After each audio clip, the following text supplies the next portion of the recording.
Сәлем, алдағы видеода адам өмірде ең қауіпті жәндіктер жайында көреміз.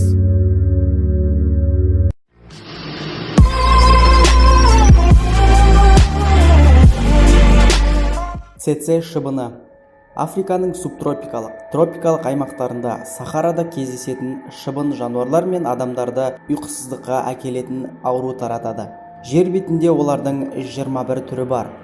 Ұзындығы 9-14 мм-ге дейін барады.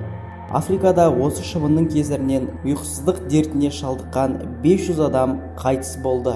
Ұйқысыздық ауруы жүрек қан-тамыр ауруларын туғызады. Адамзат бұл шыбынның көзін жоюға күш салып келеді. 30-шы жылдары шошқалардың бәрін жойып жіберді. Алайда 20 жылдан соң шыбындар қайта пайда болды. Қазір шыбындарды құрту үшін жабайы аңдарды өлтіріп, шыбындар көбейетін ағаш бұталарды кесіп, радиация жіберу арқылы күресіп жатыр. Алып азиат арасы. Бұл үлкен ара, ұзындығы 5 см, қанаты 7-5 см болады. Олар Жапонияның таулы аймақтарында, Шығыс Азияда кездеседі. Араға аллергиясы бар адамдар оның уынан өліп кетеді. Жыл сайын алып аралардың уынан 70 адам көз жұмады.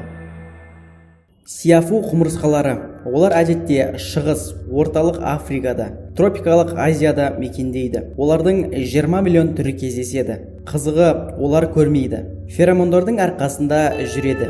Әскерлер атанып кеткен құмырсқалардың жағы берік болады. Африкада оларды жарақатты таңуға пайдаланады. Адамдарға айтарлықтай зияны болмағанымен, иммунитеті әлсіз адамдар осы құмырсқаның уынан көз жұмған кезі болған.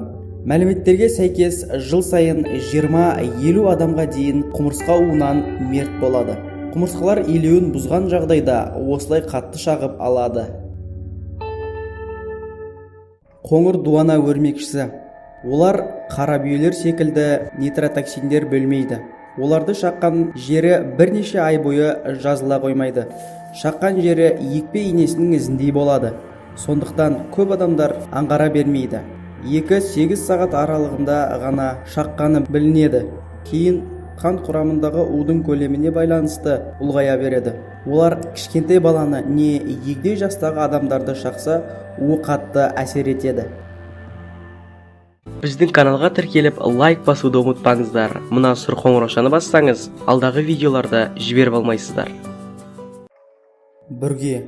Бүргелердің ең қауіпті деп санамағанымен, олар жануарлар мен адамдар арасында ауру таратады. Соның ішінде қотыр дертін жаяды.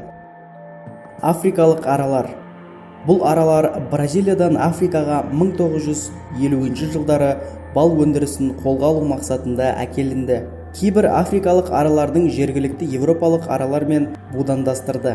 Олардың кәдімгі аралардан айырмашылығы ұясында қорғаушы зат түзеді. Африкалық аралар адамдар мен жануарларды шағып өлтірген. Олар сол себепті қанішер аралар атанып кеткен. Тышқан бүргесі. Бүргелер қотыр ауруын тарататын қауіпті паразиттер. Тышқандар мен өзге жануарларда кездеседі. Олар ауруды бір-біріне жұмыртқа арқылы тасымалдайды. Безгекті москиттер. Қос қанатты жәндік адамдарға безгек ауруын таратады. Ауру жұқтырған шіркейлердің ағзасында безгек дерті 4-10 күнде пайда болады. Олар жануарлар арасында да безгек таратушы жәндіктер. Видеоны аяқтамай тұрып, ең қызықты онлайн ойындардың бірі World of Tanks ойынын ұсынбақшымын. Ойнап көр, өз достарыңды шақыр. Менің сөзім шын екеніне көзіңді жеткізесің. Сілтеме төменде.